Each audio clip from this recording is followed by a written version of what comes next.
ऊर्जा जागरण से आत्मज्ञान का क्या संबंध है? पहले जानते हैं ऊर्जा क्या है। यह जीवन की ऊर्जा है, वह ऊर्जा जिससे हमारा जीवन संचालित होता है। सामान्यतः ये ऊर्जा मूलाधार चक्र पर केंद्रित होती है, क्योंकि हमको भौतिक ऊर्जा की ज़रूरत है, ताकत की ज़रूरत है, कैलोरीज़ की ज़रूरत है।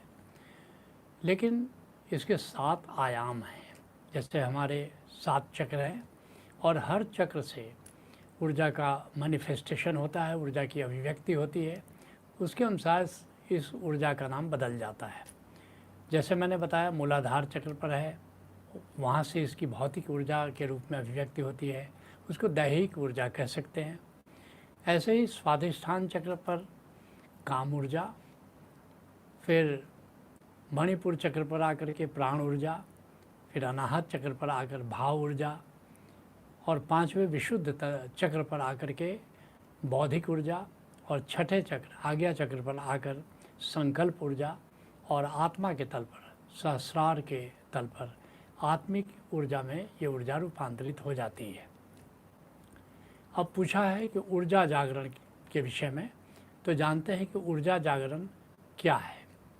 और ऊर्जा जागरण के पहले ये जानना ज़रूरी है कि ऊर्जा का विज्ञान क्या है। कई बार तुमने मुझसे सुना होगा कि भोजन से ऊर्जा मिलती है, विचार से खर्च होती है। जब हम जागे होते हैं नाना प्रकार के विचार चलते हैं और उससे हमारी ऊर्जा खर्च होती है। फिर नींद में हमारी ऊर्जा संरक्षित होती है, कंजर्वेशन होता है उसका, इसीलिए नींद के बाद देखोगे ताजगी आती है। और फिर व्यायाम से ऊर्जा जगती है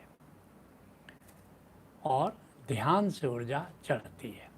ये ऊर्जा का विज्ञान है। लेकिन जब ध्यान में जाते हो ऊर्जा चढ़ती है, लेकिन थोड़ी देर के बाद जब संसार में आते हो तो उतर जाती है। तो ये ऊर्जा का चढ़ाव और उतार जारी रहता है। लेकिन ध्यान करते करते एक समय ऐसा आता है कि ये ऊर्जा सहस्रार पर जाके टिक जाती है, 7 दिन से ज़्यादा टिक जाती है, और 3 महीने तक भी ऊर्जा वो सहस्रार पर टिकी रह सकती है। और इस घटना को कुंडलनी जागरण कहते हैं या सतोरी कहते हैं। जैसे मेरे जीवन में ये घटना 11 दिसंबर 88 को घटी और 26 जनवरी 89 तक ऊर्जा बिल्कुल वहाँ स्थिर रही।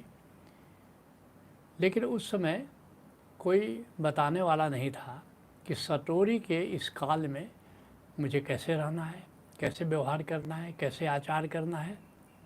26 जनवरी को एक सज्जन रास्ते में मिले, मैं प्रातः भ्रमण को निकला था। पंडित थे, पंडित पुरुषोत्तम ठाकुर उनका नाम था, बाद में हमारे शिष्य भी हुए। इसी घटना के बाद वे ओशो के विरोधी थे और ओशो की माला मेरे गले में थी। उसको देखकर उन्होंने मुझे रोका, ओशो के बारे में कुछ पूछा और फिर ओशो की आलोचना करने लगे। थोड़ी देर तक तो मैं सुनता रहा, सहता रहा। लेकिन जब ओशो के बारे में थोड़ा वो उलूल जुलूल बोलने लगे तो मेरे भीतर क्रोध आ गया और उस दिन मेरी सटोरी वहीं पर पूर्ण हो गई, वहीं एक तरह से कह सकते हो बाधित हो गई। तो ये बात बहुत ज़रूरी है कि जब तुम्हारे जीवन में ऐसी कोई घटना घटे तो खाने पीने पर ज़रा ध्यान दो। बहुत सारी चीज़ें ऐसी हैं जिससे कि ऊर्जा चढ़ती है और बहुत सारी ऐसी चीज़ें हैं जिससे ऊर्जा नीचे चली जाती है। जैसे प्याज है, लहसुन है, इससे ऊर्जा नीचे जाती है। जैसे लौंग है, तुलसी दल है, इलायची है, इससे ऊर्जा ऊपर जाती है। ऐसे ही जैसे मान लो कि कोई गंदा स्थान है, वहाँ पर जाओगे तो ऊर्जा नीचे चली जाती है। मनोरम स्थल है, प्रकृति है, वृक्ष है, जल है, तो उससे ऊर्जा ऊपर जाती है। इसका एक विज्ञान है। तो जो ओशोधारा में जब सतोरी कार्यक्रम में आप आते हो तो इसका हम प्रयोग कराते हैं। तो ये ऊर्जा जागरण की घटना है जो कि अंत में मैनिफेस्ट होती है कुंडलनी जागरण अथवा सतोरी के रूप में।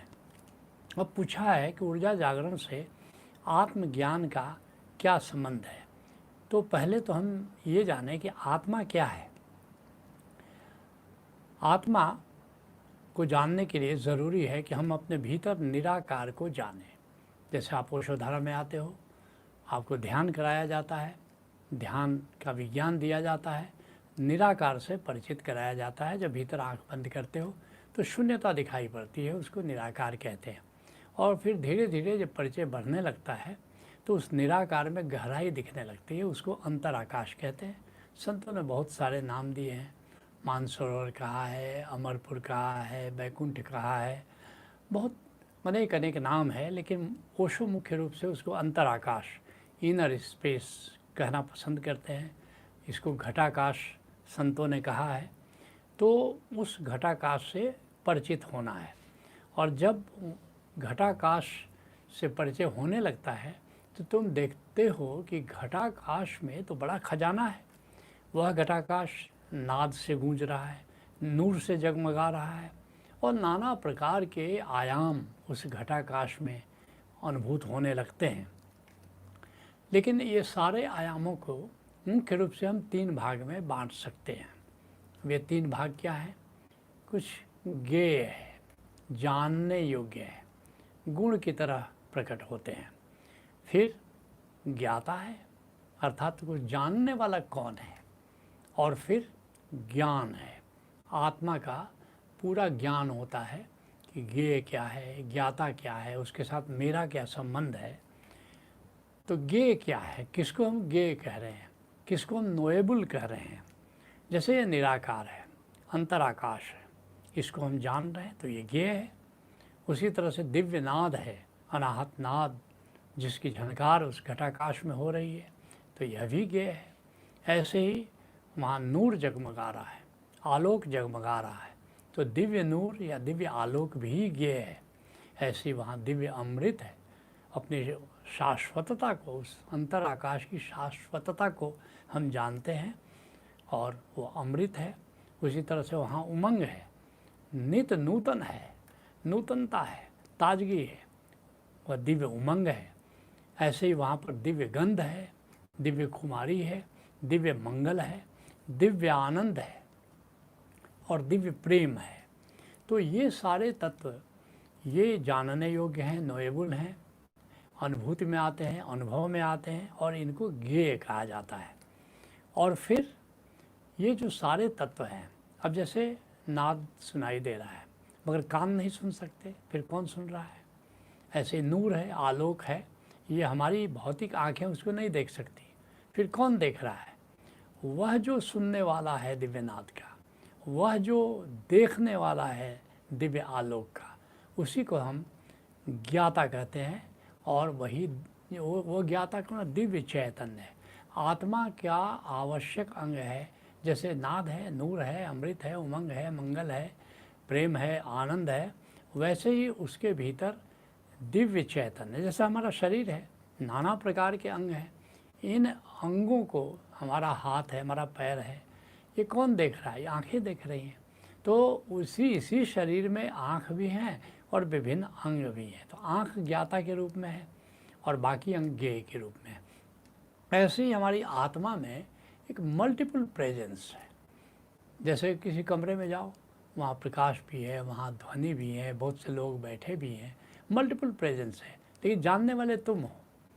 इसी तरह हमारी आत्मा में बहुत मल्टीपल प्रेजेंस है, नाद, नूर, अमृत, मंगल, उमंग, लेकिन जानने वाला जो तत्व है वो सबसे ज़्यादा महत्वपूर्ण है, वो ज्ञाता तत्व, वह है दिव्य चैतन्य। और इस तरह आत्मा को जानना हो तो हमें ज्ञेय को जानना होगा, ज्ञाता को जानना होगा। और जब तुम जान रहे हो तो वहाँ न ज्ञाता बचता है न ज्ञेय बचता है, वहाँ पर ज्ञान बचता है। तो अब हम जानते हैं कि फिर आत्मज्ञान है, क्योंकि आपने पूछा है कि ऊर्जा जागरण से आत्मज्ञान का क्या संबंध है। तो अब जानते हैं कि आत्मज्ञान क्या है। इसको अंग्रेजी में सेल्फ रियलाइजेशन कहते हैं। तो क्या है? ये जो ज्ञाता हमने बताया जो चैतन्य है, और जो ज्ञेय बताया कि नाद है, नूर है, अमृत है, गंध है, कुमारी है, ये जो ज्ञेय है, तो ये ज्ञाता अथवा ज्ञेय से तादाद में हो जाना आत्मज्ञान है। जैसे कि तुमने नाद का अनुभव तो किया, वो तो ध्यान समाधि में आप यहाँ पर आते हो तो हम आपको ओंकार का, नाद का अनुभव कराते हैं। लेकिन नाद श्रवण करना आत्मज्ञान नहीं है। लेकिन एक दिन नाद से आपका नाता जुड़ता चलता है, जुड़ता जाता है, और एक दिन जानते हो अरे मैं ही नाद हूँ। ये नाद से आपका तादात्म्य बन गया, मैं देह नहीं हूँ, मैं देह से अलग मेरा अस्तित्व है और मैं नाद हूँ। तो नाद के रिस्पेक्ट में आपको आत्मज्ञान हुआ। उसी तरह से जैसे कोई विद्यार्थी है, एमए करता है, एमए मान लो हिंदी में किया, और बहुत लोगों को शौक़ होता है कि हम अन्य विषयों में भी एमए करें, तो फिर क्या करते हैं, हम वो अंग्रेजी में एमए कर लेते हैं, फिर अपना सोशल स्टडीज़ में एमए कर लेते हैं, साइकोलॉजी में एमए कर लेते हैं। तो जितने भी डायमेंशन हैं, जितने भी गेय तत्व हैं, उनके रिस्पेक्ट में अगर आप तादाद में कर लेते हैं तो उनके रिस्पेक्ट में आपको आत्मज्ञान होता है। जैसे एक बड़ा अद्भुत प्रयोग रामकृष्ण परमहंस ने किया कि उनको ज्ञान हुआ, नाद के रिस्पेक्ट में मान लो उनको ज्ञान हुआ, तो उन्होंने देखा कि बाकी साधनाओं में, जैसे सूफी साधना है, वहाँ मैं नूर हूँ, इसकी प्रधानता है। तो उन्होंने कहा कि हम उसको जानते हैं। तो उन्होंने देखा कि हाँ, एक दिन उनके जीवन में एक घटना घटी कि मैं नूर हूँ, और फिर ऐसे ही उन्होंने एक दिन जाना कि मैं ऊर्जा हूँ। ऐसे विभिन्न जो गेय तत्व जितने हैं, तो करीब करीब सभी ज्ञाता और गेय तत्वों का उन्होंने काफ़ी करीब 6-7 डायमेंशन में उन्होंने प्रयोग किया, और हर बार उन्होंने जाना कि अरे मैं तो यह भी हूँ, मैं तो यह भी हूँ, मैं तो देह नहीं हूँ, देह से तोड़ो तादात्म्य और देख लो, तुम अभी से सुखी शांत हो मुक्त हूँ। देह हूँ मैं नहीं, देह मेरी नहीं, हे जनक जिसने जाना है योगी वही। ये घटना जो है आत्मज्ञान की घटना है। जैसे मैं अपने जीवन में, मैंने तुमको बताया कि मेरे जीवन में ऊर्जा जागरण या कुंडली जागरण 11 दिसंबर 88 को हुआ, लेकिन मैंने ये नहीं जाना कि मैं ऊर्जा हूँ। अगर ये उस समय जानता तो ये आत्मज्ञान की घटना कहलाएगी। ये घटना मेरे जीवन में बाद में घटी कि मैं नाद हूँ, और केवल यही नहीं बात रुक गई, बात आगे भी गई। तो नाद हूँ अगर केवल मैंने जाना तो ये कह सकते हो ये आत्मज्ञान की घटना थी। लेकिन आत्मज्ञान के आगे एक और चरण है, एक और सोपान है, वह है संबोधि, वह है एनलाइटनमेंट। एनलाइटनमेंट क्या है? आत्मज्ञान, आत्मज्ञान संबोधि का पड़ाव है, लेकिन संबोधि क्या है? What is enlightenment? स्वयं का समग्र बोध संबोधि है। समग्र बोध होना चाहिए। किस प्रकार का बोध होना चाहिए? कि मैं कौन हूँ और अस्तित्व से मेरा क्या संबंध है। मैं कौन हूँ, मैं आत्मा हूँ, ये जान लिया तुमने, ये बात आधी है। असली बात है आत्मा हूँ तो क्या मैं अलग थलग हूँ या अस्तित्व से मेरा कुछ नाता है? और जब तुम ये जान लेते हो कि नहीं मैं अस्तित्व का अंश हूँ, सोहम जिसको कहते हैं सोहम, जो वह है, जो परमात्मा है वही मैं हूँ, जिसके लिए ज़ौक़ साहब कहते हैं मैं खान आए वहदत में, अर्थात अद्वैत का ये मैं कदा है। मैं खान आए वहदत में साकी की इनायत से, पीते ही पुकार उठा जो तू है वही मैं हूँ। जब इस तरह का बोध तुम्हें हो जाए तो जानना कि यह संबोधि है। और इस तरह संबोधि के 5 चरण कहे जा सकते हैं, 5 चरण या 5 सोपान। जैसे पहला हमने बताया आत्मज्ञान, कि मैं आत्मा हूँ, आत्मा से तादात्म्य बना तुम्हारा, चाहे नाद के रिस्पेक्ट में बना, नूर के रिस्पेक्ट में बना। दूसरा क्या? अद्वैत ज्ञान, जिसको हमने संबोधि कहा कि मैं परमात्मा का अंश हूँ, आत्मा हूँ और परमात्मा का अंश हूँ, मैं परमात्मा का एक्सटेंशन हूँ। तीसरा पड़ाव है कैवल्य ज्ञान, कि संपूर्ण अस्तित्व मेरा विस्तार है, अहम ब्रह्मास्मि। और फिर चौथा निर्वाण, मैं और तू जैसी कोई चीज़ नहीं है, मेरा और तेरा जैसी कोई चीज़ नहीं है, एक ही अखंड परमानंद अस्तित्व है। ये है निर्वाण ज्ञान। इसके आगे है परम पद। परम पद का क्या अर्थ हुआ?